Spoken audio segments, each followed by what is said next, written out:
မင်္ဂလာပါ A1 channel ကနေပြန်လည်ကြိုဆိုလိုက်ပါတယ်ဒီဗီဒီယိုလေးမှာတော့ကျွန်တော်တို့ဒီမြန်မာရေမောင်းလိုင်စင်ပေါ့နော်မြန်မာ passport နဲ့ကျွန်တော်တို့အဆင်ပြေပြေနဲ့ဒီ virtual card ဖွင့်လို့ရမယ်နည်းလမ်းလေးကိုကျွန်တော်ပြောပြပေးမှာဖြစ်ပါတယ်ရရှိလာမယ့် virtual card ကလည်းကျွန်တော်တို့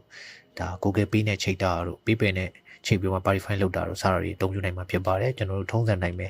ဒါ stable coin တွေဖြစ်တဲ့ဒါ USDT တို့ USDC တို့စတာတွေနဲ့ top up လုပ်ပြီးတော့မှကျွန်တော်တို့လွယ်ကူကူအသုံးပြုနိုင်မှာဖြစ်ပါတယ်ဒီဗီဒီယိုလေးကမိတ်ဆွေတို့အတွက်အကျိုးရှိခဲ့မယ်ဆိုရင်တော့ like and subscribe လေးနှိပ်ခဲ့ပေးခဲ့ပါဦးခင်ဗျာ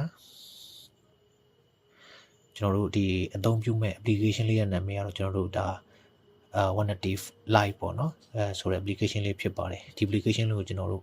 ဒါ Play Store မှာလည်းပဲ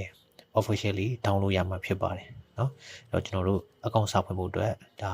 application လေးကိုဝင်လိုက်မယ်ဝင်ပြီးတော့မှကျွန်တော်တို့ sign up ဆိုတဲ့ cloud လေးကိုကျွန်တော်တို့နှိပ်လိုက်ပါမယ်เนาะကျွန်တော်ဒီနေရာမှာကျွန်တော် name ပေါ့เนาะကိုအသုံးပြုမဲ့နာမည်ပေါ့နော်ကိုယ့်ရဲ့နာမည်ပြီးရင်ကိုယ့်ရဲ့ email လိပ်စာပေါ့ပြီးလို့ရှိရင်ကျွန်တော်တို့ password ကိုကျွန်တော်ထည့်ပြရမှာဖြစ်ပါတယ်ပြီးရင်တော့ကျွန်တော်တို့အောက်ဆုံးကဒါ continue ကိုနှိပ်လိုက်ပါမယ်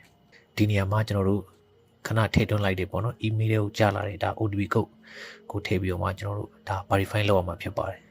ဒီနေရာမှာတော့ကျွန်တော်တို့ကဒါ account ကိုပို့ပြီးတော့မှလုံခြုံမှုရှိအောင်ပေါ့နော်ကျွန်တော်တို့ဒီ authenticator app တွေပေါ့တူပြထားတဲ့ထည့် authenticator app တွေကတခုခုနဲ့ကျွန်တော်တုံးပြီးတော့မှဒါset up လုပ်ပေးရမှာဖြစ်တယ်ပေါ့နော်ကျွန်တော်ကတော့ဒီဗီဒီယိုလေးမှာတော့ဒါ Google Authenticator ကိုကျွန်တော်အသုံးပြုထားပါတယ်ကျွန်တော်ဒါအကောင့်ကိုအသုံးပြုမယ်ကျွန်တော် pin ကို create လုပ်ပါမယ်ပြီးရင်ကျွန်တော်ကတော့ဒါ fingerprint လေးပါထည့်လိုက်ပါမယ်ဒါခုဆိုရင်တော့ကျွန်တော်တို့ဒါအကောင့်ကိုဒါလွယ်လွယ်ကူကူနဲ့ရှောက်လို့ရခဲ့ပြီဖြစ်ပါတယ်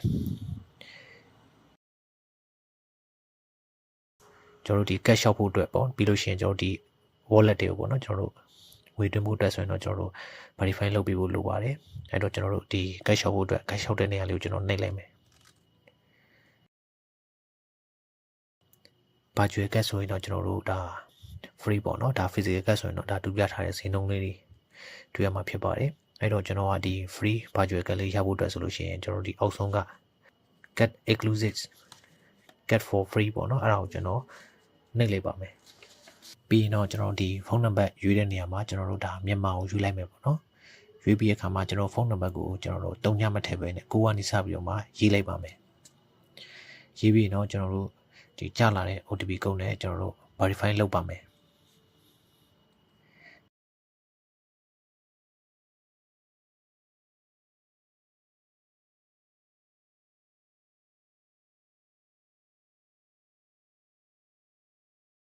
ဒီနေရာမှာတော့ကျွန်တော်တို့ဒါကျွန်တော်တို့ရဲ့နာမည်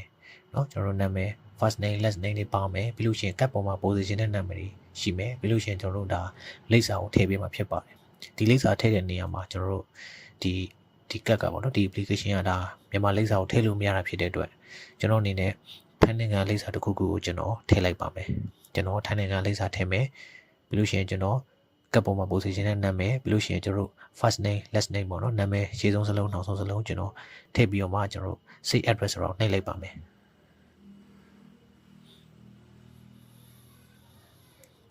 ပြီးတော့ဒီနေရာမှာကျွန်တော် terms and condition တွေပေါ့နော်အကုန်လုံးတဘောတူတွေပေါ့နော်ဒါကျွန်တော်အမှန်ချင်းချစ်ပြီးတော့မှကျွန်တော်ဆက်နေလိုက်ပါမယ်ဒီနေရာမှာတော့ကျွန်တော်တို့ရဲ့ဒီ ID card နဲ့ပေါ့နော်ကျွန်တော် selfie ပုံနဲ့ဒါတင်ပြီးတော့မှအကောင့်ကို verify လုပ်ပြမှာဖြစ်ပါတယ်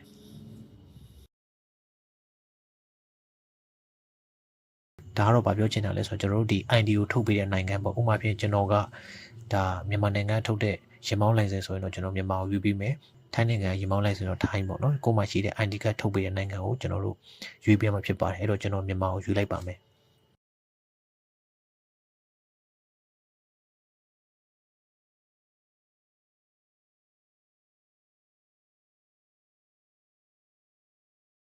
ဒီဗီဒီယိုလေးမှာတော့ကျွန်တော် passport နဲ့ကျွန်တော်ဖွင့်ပြပါမယ်ရေမောင်းလိုင်စင်မြန်မာရေမောင်းလိုင်စင်နဲ့လည်းမြန်မာဒါခါခွေးလိုင်စင်ပေါ့နော်မြန်မာရေမောင်းလိုင်စင်နဲ့လည်းကျွန်တော်တို့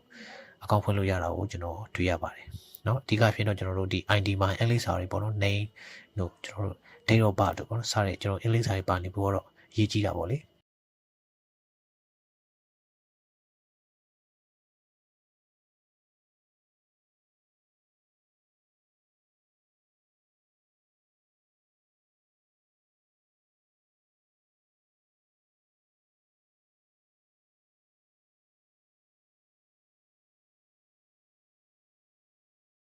ဆက်ပြီးပုံရိုက်လိုက်ပါမယ်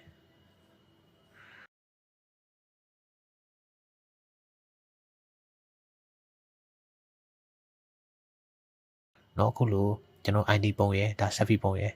မျက်နှာ scan ဖတ်ပြီးတဲ့နောက်မှာတော့ကျွန်တော်တို့ခဏလေးအတွင်းမှာခုလိုမျိုး verification complete ပေါ့နော်ဒါ verify ဖြစ်တော့တဲ့ mail ကိုလက်ခံရရှိမှဖြစ်ပါတယ်ဒီလိုရရှိပြီးတော့ဆိုရင်တော့ကျွန်တော်တို့ရဲ့ account ထဲမှာ virtual visa card ပေါ့နော်ကျွန်တော်တို့ free